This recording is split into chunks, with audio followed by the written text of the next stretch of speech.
Well, Mike, thanks for coming out this morning. Thanks for having me out. Yeah, appreciate it. No issues finding the location? Jen helped me out, so. That's good. That works. Well, I'm really excited to have you out because you guys have been, you in particular, have been a huge part of our growth as a company. Mm-hmm. And there were so many valuable roles and contributions that you made and your organization made to us growing and being successful that I thought it'd be awesome to break that down a little bit and let some other folks hear about how your services in the construction industry can really add value to a growing company, an existing company, et cetera. So, what's interesting about you and Doran Mayhew is you guys kind of have carved out almost a niche in the construction space, at least from my perspective.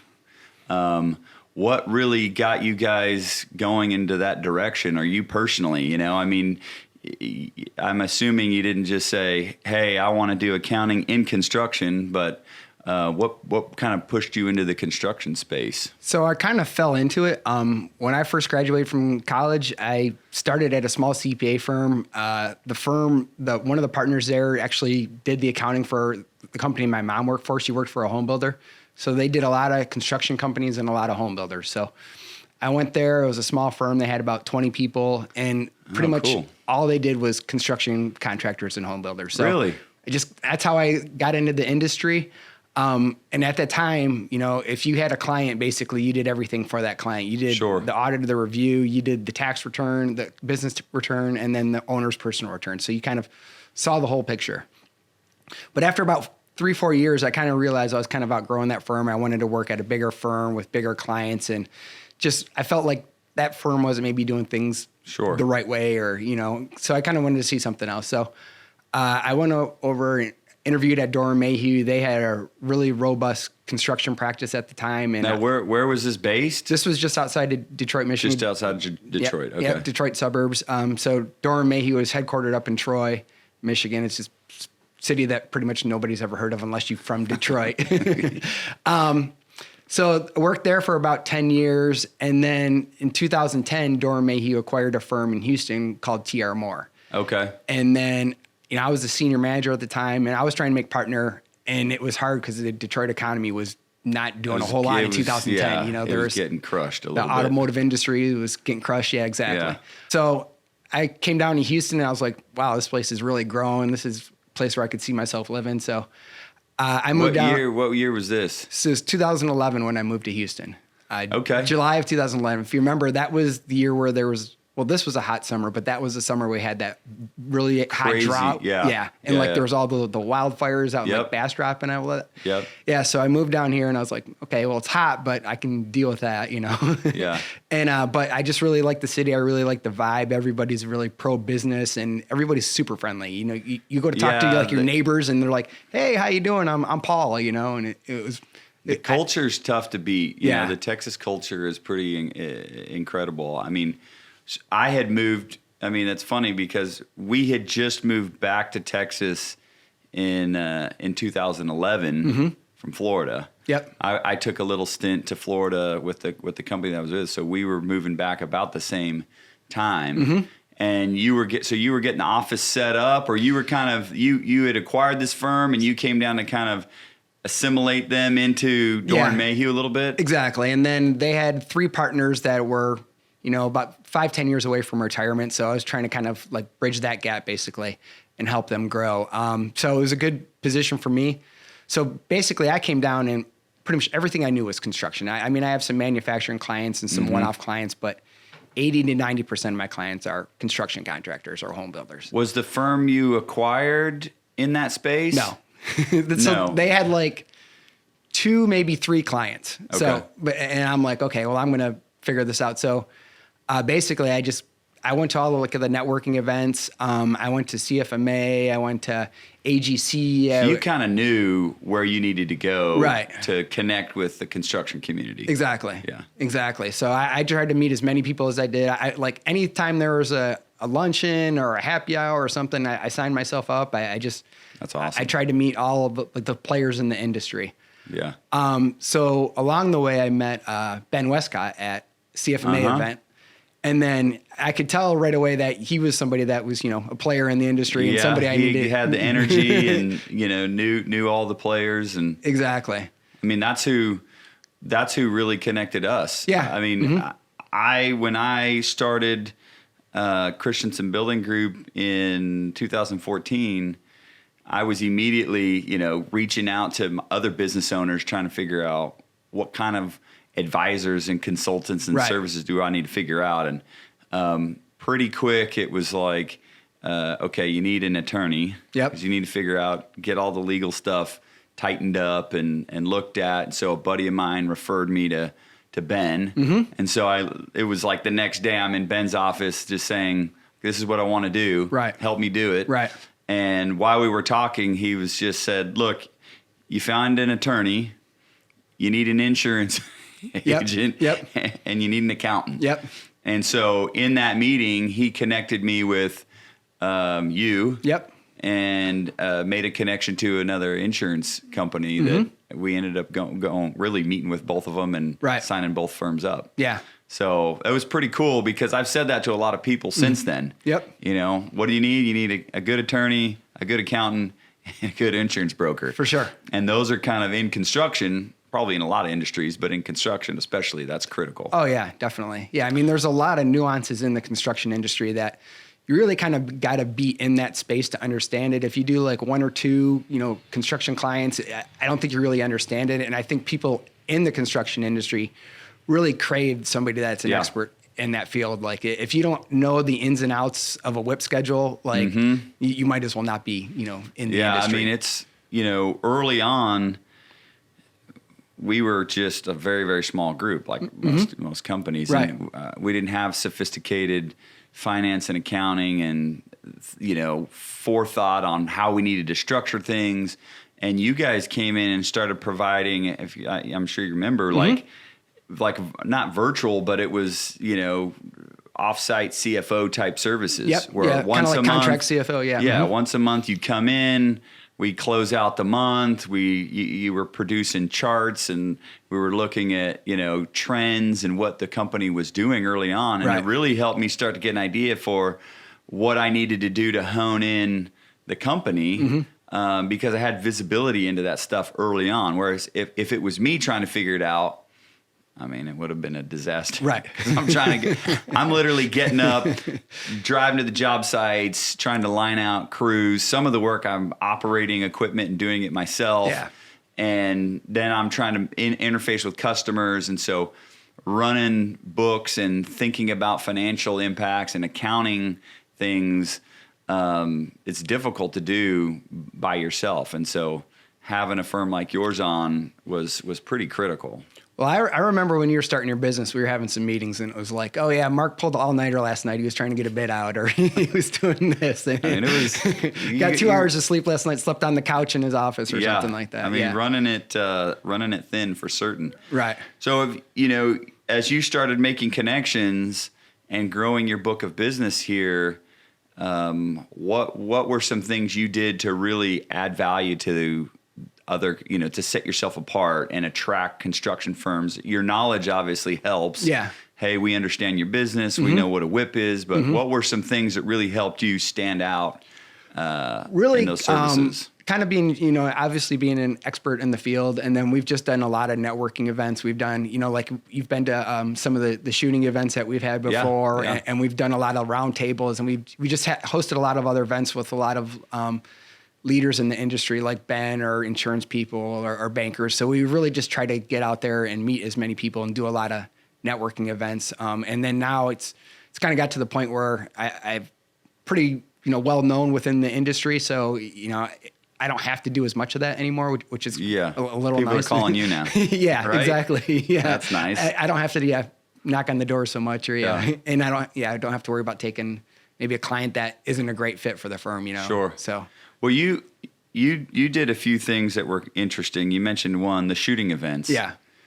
Right. So I mean, we're a bunch of hillbilly rednecks in construction, and you say, hey, we're going to have an event, we're going to shoot shotguns and have fun and drink beer afterwards. Yep.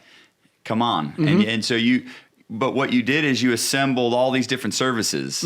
So when you showed up, it wasn't just accounting. You could show up as a new company or a prospective customer, existing customer, and all of a sudden now you're connecting with some of those key services. Right. Attorneys are there, insurance is there, bonding is there, accounting is there. Yep. There may be other consulting services that were there.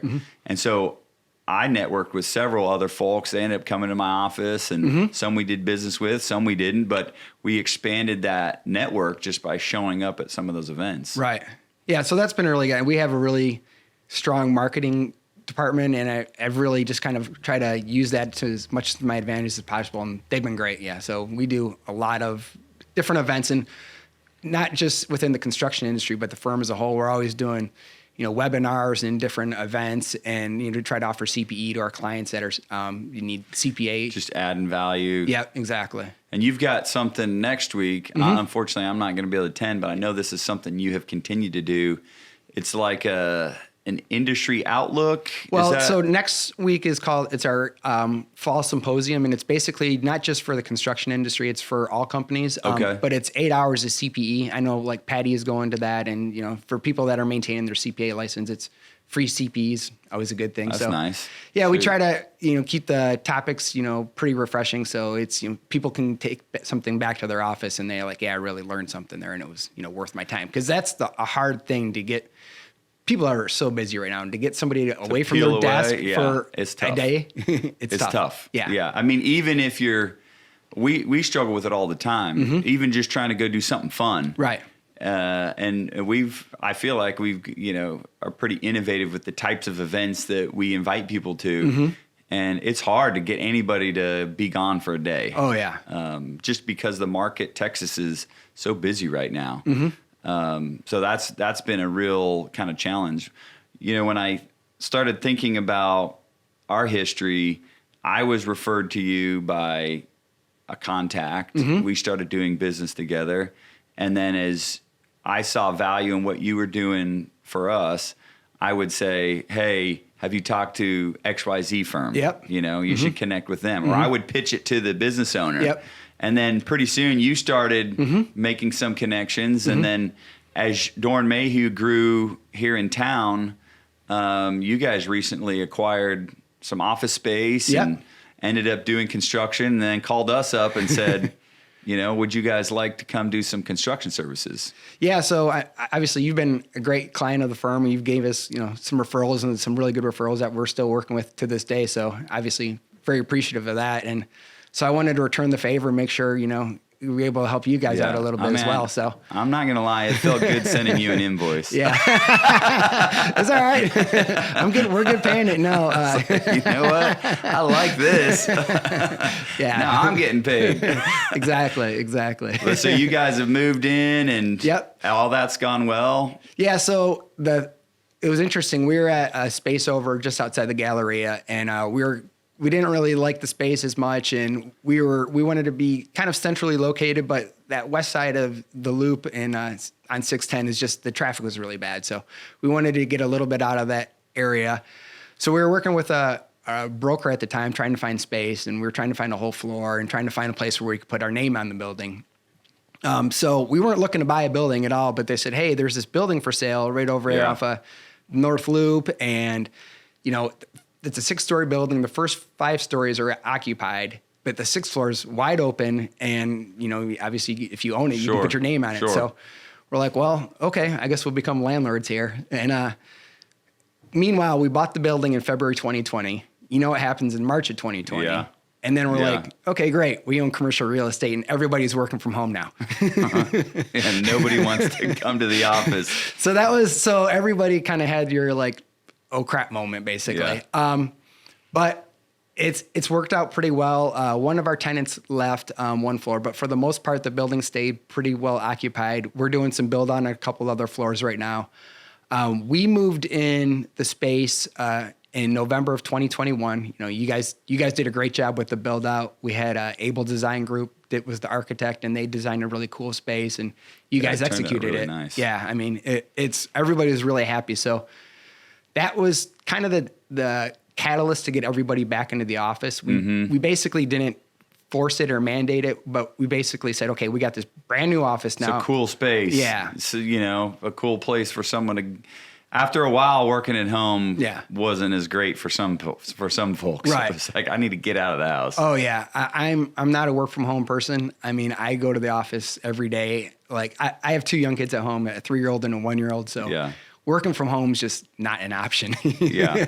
Unless I want to change diapers at the same time or play with trucks or something like that. It's tough to multitask that. Yeah, exactly. So the office has been great. It's just been designed really well and built out, and it's been everybody's really happy. And you go in the office and they're getting out of the office what you should. There's a lot of collaboration. People are talking. People go to impromptu lunches or happy hours, and they're getting their stuff done, but they're also enjoying the vibe of working at the company too. So for us, we don't mandate it, but a lot of people just come in because they like being in the office. I would say most of our people are in, 3 to 4 days a week, and that's just voluntary basically. Yeah. So it's been pretty good.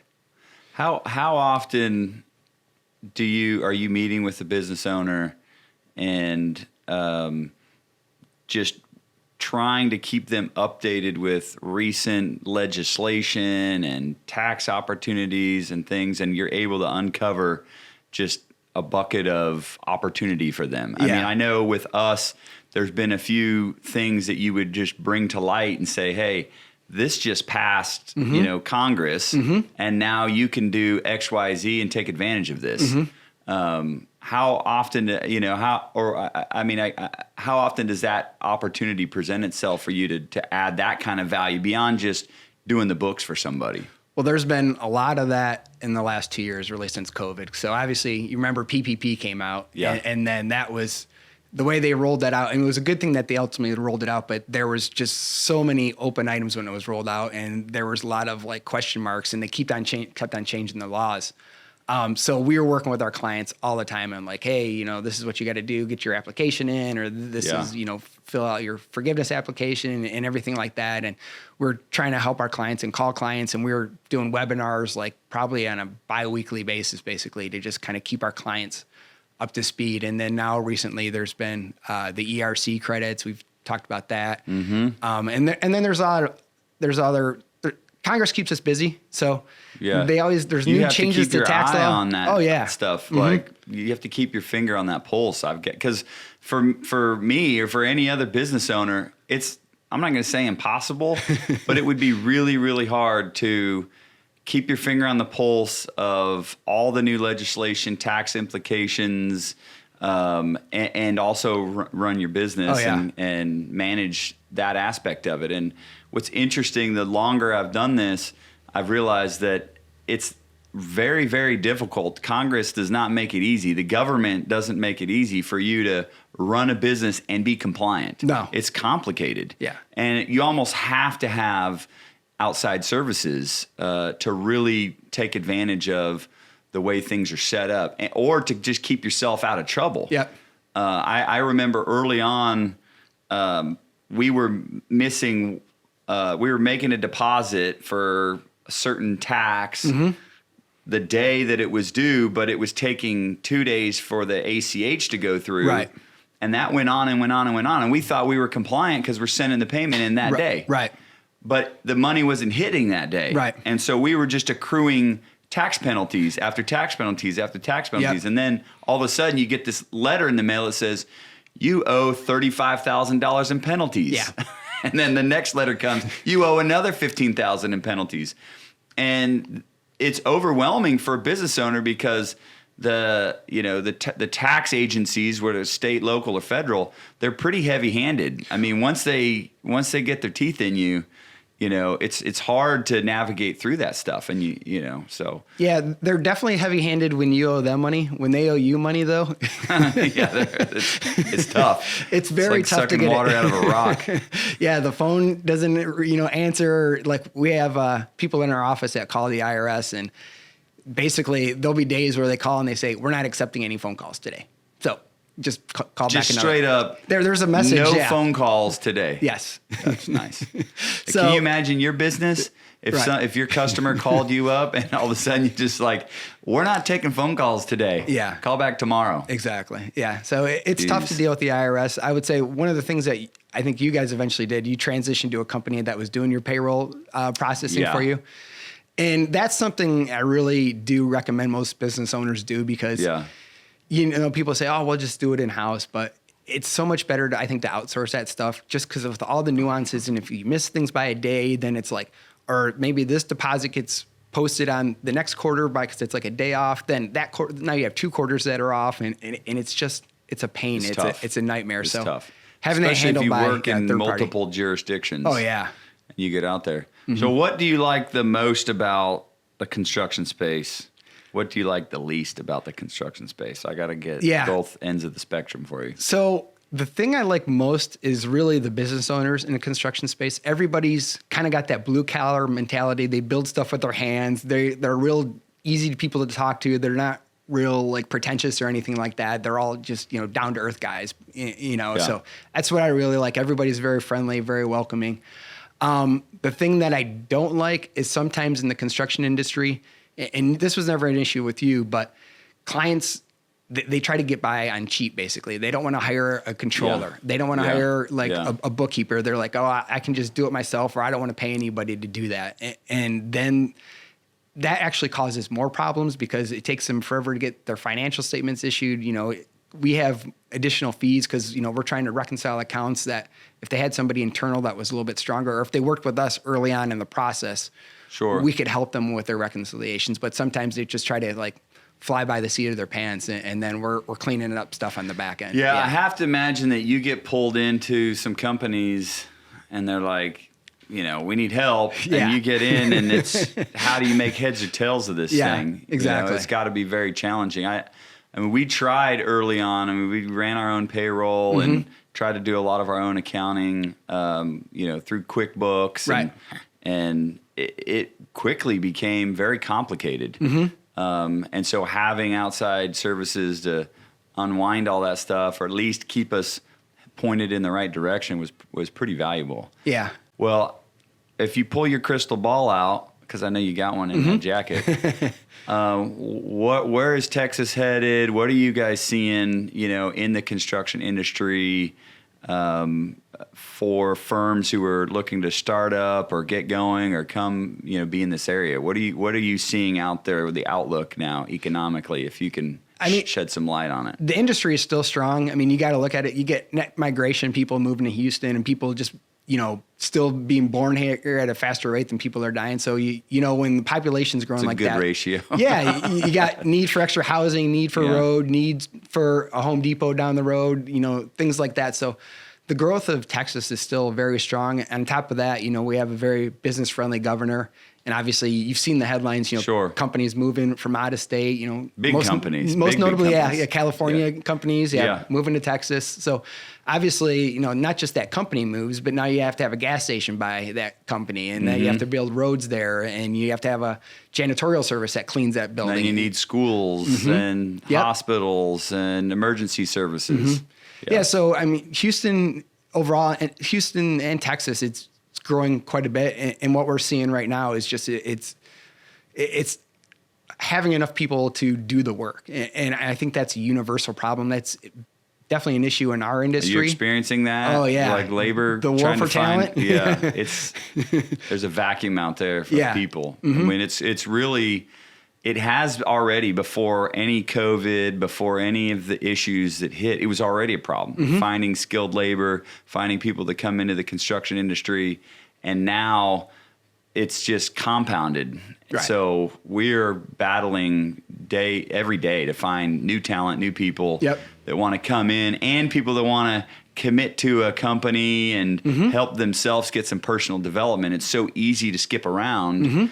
And what a lot of people don't realize is that jumping around, it really hurts their own development. Oh yeah, 100%. Because you're not gaining, if you're never sitting still long enough to really gain some understanding and knowledge, then you're not adding value to your development. You may be getting a pay raise or a title increase, but you as a professional are not getting better as an individual. Your skills aren't being developed. And so we'll interview people who are coming in that have a high level of pay or a high title, but when you talk to them, you can tell they just don't have the experience, because they've been jumping around so long. And every time you move, it takes 6 months, 9 months, a year before you really get your bearings. And if you're changing companies every year, then you're never really settled in.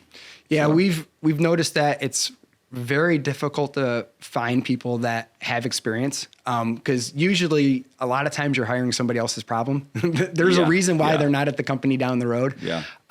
We've had the most success when we hire people that come from out of the market, when they're, hey, that's interesting. My wife, just got a job in Houston, so I'm moving, so I need a job. Or my husband, same, thing. So I'm moving to Houston from San Diego or from Nashville or something like that, and now I need to find a job. So we've had a lot of success that way. Or what we're doing right now is we're just doing a lot more recruiting at the college level right now, or hiring entry level people. Develop talent. Yep, develop them kind of the Doran Mayhew way, and then we teach them our way, and then they make sure they like it there and make sure they stay. So that's been successful for us. So we're just recruiting is a big thing that we focus on. It's a big thing I focus on basically right now. Yeah. Well, I can't thank you enough for coming out today. You guys have been an incredible partner, and continue to be one. No problem. Yeah. I'm sure there are plenty of challenges in the future associated with legislation. It seems like every day there's something else popping up. So we're going to continue to lean on you guys and wish you the best of luck, and appreciate you coming out today. I appreciate it. Thanks for having me out. Yeah, it's been great to work with you for it's been almost, I think, 8 years now since 2014. So yeah, time flies. Appreciate it. Thank you. Thanks a lot, Appreciate bud. it, Mark. All right. Thank you.